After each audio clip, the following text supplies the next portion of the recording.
Awesome to see everybody.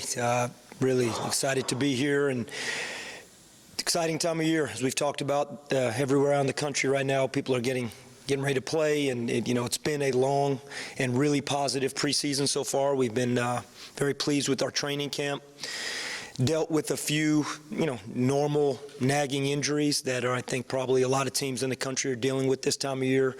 We've been practicing basically since June when the guys arrived on campus. We took a break at the end of the summer, came back in preseason in September, and then September 25th started with official preseason training camp. And so now we're basically a few days away from getting a chance to see where we are versus another opponent, and obviously less than 3 weeks away from our home opener. So outside of that, been very pleased with this group so far over the last 4 to 6 weeks.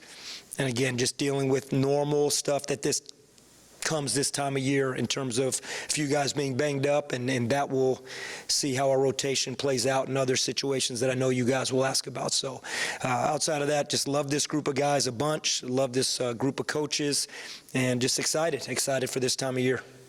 Questions? Year one was great, and you have a lot of returning pieces. So what's the main message going into year two here at ECU? Just that last year we spent so much time talking about, it wasn't as much of what we did, but how we did it, whether that was on or off the court. And I think one of the great things about having 8 returning players, forget the basketball piece, is just an understanding of how we want to do things. So you can focus more on what we're doing and the execution pieces of those, or what do the details look like off the court, what do they look like on the court, specifically offense, defense, etc. But even with that being said, you never ever stop with the emphasis, or the premium is always on how we do things. But it definitely helps going into year two when you got 8 guys, and particularly some real leaders, some strong personalities, like I know we'll talk about Brandon Johnson, R.J. Felton, Ezra Osar, Jaden Walker. That how we do things has been much better and much smoother starting this summer. I was going to ask you about all those returners, Coach. In 2023, and the way basketball is today, do you feel blessed to have all those guys back, and you're going to have an experienced team on the court compared to some others you face? Yeah, absolutely. Definitely feel very fortunate, and we're not going to ever take that for granted. But when we were fortunate enough to become, coach this program, and I had an opportunity to become the head coach here, the first thing that we said was we really want to build a program that consists of continuity, sustainable success, where we hopefully have guys here 2, 3, 4 years. Guys are excited to graduate from ECU, and that vision's not going to change. Also alluded to it last year, saying, hey, if we have to make an adjustment, we will. We'll make those adjustments as we go along and as we navigate this, and we will continue to make those adjustments. But from a standpoint of 8 guys returning and not having one senior on this team, the potential of having this team together for 2 more years that looks very similar to this, yeah, I feel very fortunate, excited about that. And last year, I think at one point in terms of Division I production, we were somewhere around 350 in the nation in terms of what was coming from the previous year, what was returning. Production, not necessarily age or class. This year, I think, will be much higher from a production standpoint, but we still have multiple years of eligibility remaining on this team, and that is exciting. Coach, for you specifically, last year as a first-time head coach, what are some tangible things you learned on the fly that you can apply to this year, going into year 2, where I'm sure you have a much better feel for kind of how to handle things, what to expect? Yeah, I think early rotation is a big thing. I often think back to us early in the season last year as we were defining our rotation, and we played a lot of guys. And we remember a lot of games we were playing 12 guys, 13 guys. A lot of that had to do with probably first-time head coach and trying to find my way, and a lot had to do with us as a team trying to find out, okay, who can execute what we're trying to do. We didn't have anybody that just stood out, and we knew we were either playing through or had full grasp of our system, and it actually fluctuated throughout the year. You hope that's actually a benefit coming back to this year, because of the 8 returners, 7 of them have started games. A lot of people like to say we have 4 or 5 returning starters. We have 7 of the 8 started games, including Caleb LeCount and Ben Biella. They all started games last year. So that is something that I think will be a little bit, I look at that as we're going to be a little sharper early in the year. But by the same token, one thing about these inter-squad scrimmages that we've been able to do, I always say this, it's great because everybody plays. You have 10 guys on the court. Whenever we had refs come in and we play a purple gold and we had the one open one, then we had another one. But as a coach, what also is not great is that everybody plays. Because when we go play on Sunday and we have a close scrimmage, it's not going to be 10 guys on the court. It's going to be 5 at a time. So we're still 2 weeks away from really knowing what our early season rotation will be, pending what happens over the next 2 weeks. Coach, just heading into year 2 overall, how much more comfortable are you and your staff knowing the conference and knowing what it takes to win at ECU? I think the confidence comes from the consistency, the continuity of our players and our coaching staff. Outside of losing one coach, Nick Mattson, who was a great coach, and he was so important to us last year, and he went on to the University of Texas, and now we have Coach Mark Adams here, is someone that we're so excited to have. So from a continuity standpoint, we're the same coaching staff, and I've said this, one of the exciting things about ECU basketball right now is continuity, is our players, our student-athlete continuity, our coaching staff continuity, our administration continuity in pouring into this program. And we feel very fortunate about that from John Gilbert and Chancellor Rogers and Caroline Bevillard and J.J. McLam and Ryan Robinson all pouring into our program. It's something that's really important to us. So the consistency piece definitely helps with confidence because we all know what to expect from each other, and we all went through it for a year. We have a very long way to go, but from that standpoint, I think that confidence stems from the continuity. The addition of Coach Adams, you're a defensive guy, he's a defensive guy. So what are some of the things he brings that are different from you or that complement kind of what you've already tried to instill? Well, we know when we get to practice and there's never one basket scored, we're both happy at the end of practice. So, no, you know, it's just, again, you talk about mentality, and he challenges us in a way of, hey, this is how he has seen things done and been very successful doing things. From a mindset standpoint, fits right into what we want this program to be about, which is defense. Nothing's going to ever change, no matter how fortunate we are if we do score the ball well, if we are a solid offensive team, which obviously we hope to be. We feel confident that we can be, no matter who is a student-athlete here, whether it's recruiting or eventual student-athlete here. Defense is still going to be the pillar, going to be the foundation of our program, and he thinks like that. So the fact that we're all on that page, it was a seamless transition with Nick moving on and Coach Adams coming in, that our mindset of our coaching staff remained the same. Hey, Coach, you saw over the summer the conference saw a lot of realignment and changing. Do you think with the 3 teams that left, but the couple good teams that joined, do you think that it moves up an opportunity for ECU to maybe have a better conference record this year? You know, I think that's a real loaded question. Obviously, we want a better conference record regardless of who came into the conference or who left. So that's because we want to progress and we want to move up. From a standpoint of the couple good teams, there's 6 good teams that came into this league. And there's 3 teams that were very, very strong last year. 3 teams on the final weekend of college basketball last year were playing in terms of FAU in the Final Four, North Texas, and UAB in the NIT Finals in Las Vegas. And if you go back a couple days, Charlotte won a championship. So 4 of the 6 teams that joined our conference were playing in the final 5 days of college basketball last year. So I would actually say that this conference got stronger basketball-wise. Houston, obviously the team that was the standard setter in this league, has gone on to the Big 12 and has picked 2nd in the Big 12, and they were majority #1 team in the country last year in our conference. So when you look at those 4 teams and the success they had, and you talk about UTSA and Rice as well, this conference took a step up, so it's going to be equally as hard, if not more challenging, but our own expectation is rising because we're in year 2, and we feel our program's getting stronger as well.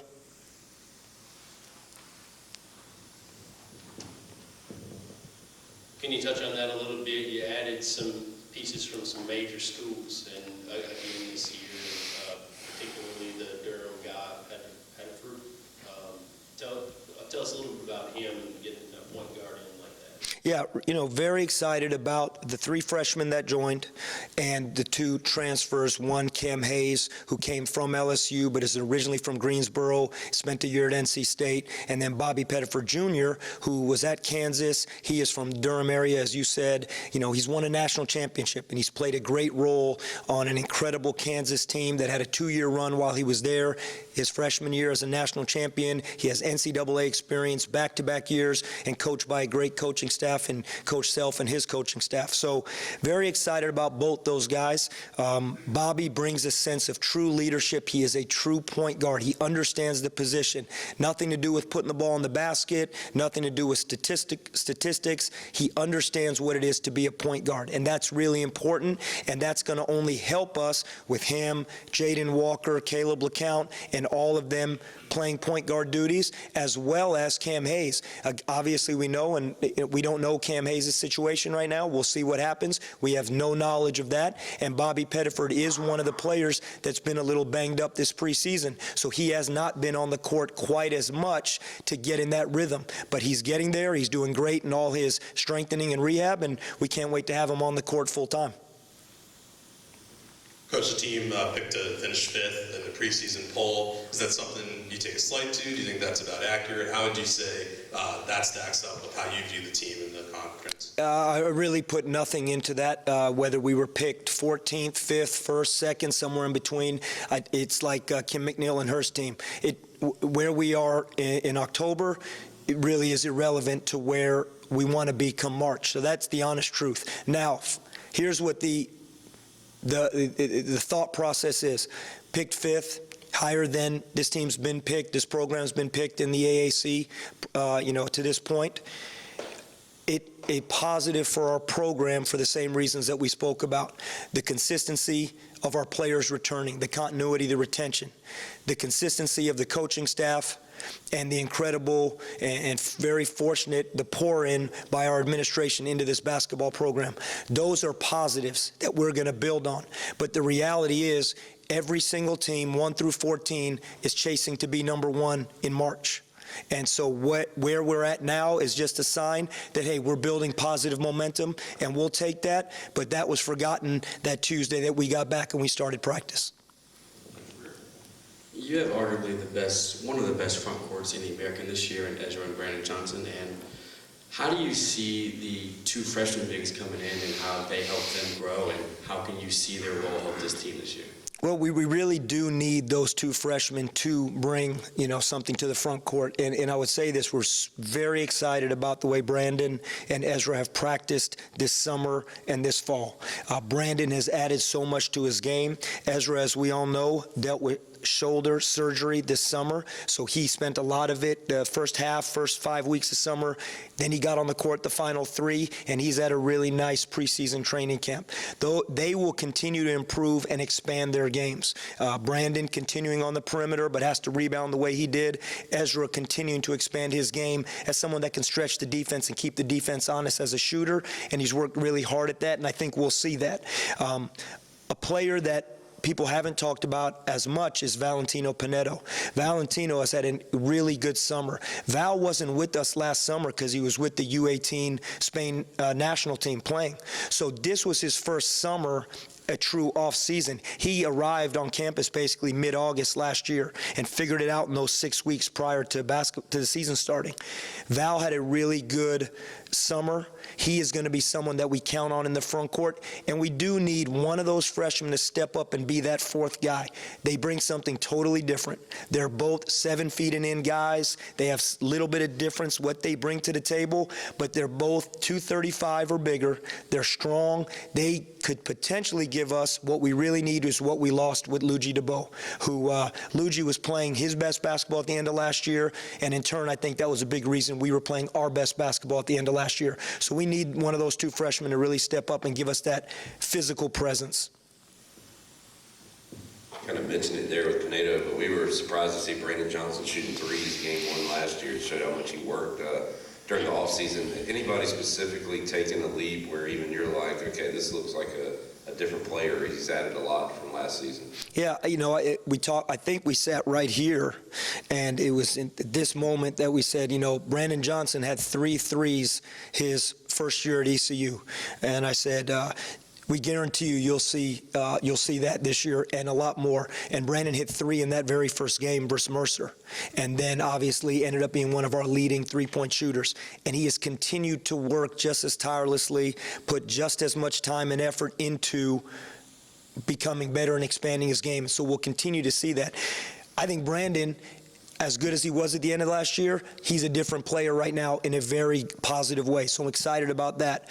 Valentino is somebody that fits in that conversation because of what he did. He's so much more comfortable on offense, keeping our offense moving side to side and making plays out of our offense. Not necessarily just scoring, but just the understanding and the confidence to do that. I think Caleb is playing right now like a real point guard, Caleb LeCount, and that's going to be strong. He's playing like the pit bull we need him to be. It's one thing to say it as a freshman. He did it in certain games, but he's playing 94 feet of defense right now, and really proud of what he's doing. And I know there's other guys, RJ's had a great summer, Jaden Walker had a really good summer, but I think all our guys put a lot of time in the gym. Quentin DeBunje and Ben Biella are shooting the ball as good as they've shot it since they've been, at ECU this summer, this preseason. They're really shooting it well. We track it every day in practice. So it's excited about this group. Just got to see this. Got to see how we come together. And you love what you see every day in practice from these guys, but until you have 11 guys sitting on the bench and 5 guys in the game and how that rotation happens, you don't really know truly what it looks like. And we'll get a feel this weekend. Time for one more.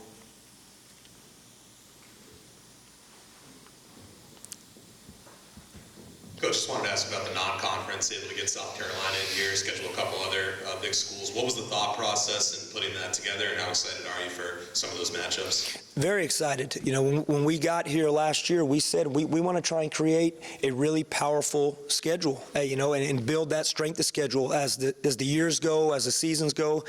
And that includes having great home games. We are so fortunate to have 20 home games this year. I've been in this a long time, 25 years I think it is now, and never been a part of a program everywhere I've been that's been able to have 20 home games. And to be able to do that, just so thankful to the administration with our MTE, with Kennesaw State, Northeastern, and Georgia Southern coming in. But South Carolina is a running series. We obviously played them on a neutral site last year. They'll be in our building this year. We go to Columbia next year. George Mason, we're going to George Mason. George Mason will be in our building next year. Wilmington will be here this year. They'll be here next year. And I said this last year, we don't have to schedule year to year at ECU. We're going to put series together. We're going to put neutral games. We're going to have a running, because that builds excitement year to year. And we have everything it takes to do that here. And we've started to do that. We have a long way to go from a standpoint of the strength of schedule of Florida and a neutral site in Lakeland, South Carolina coming here, Wilmington, Mason, the MTE. It's to prepare for one of the toughest conferences in the country once we get to American play on January 2nd versus Florida Atlantic. So that's what we want to have, a very tough non-conference schedule that prepares us for what we know is a grueling American conference.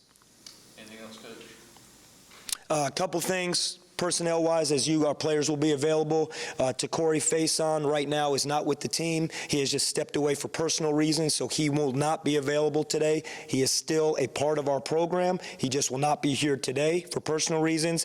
And to address the Cam Hayes situation, zero update. We have heard nothing, so that's the status of that. We know nothing. We know the same thing you guys know. All right, thanks, Coach. Thank you, guys.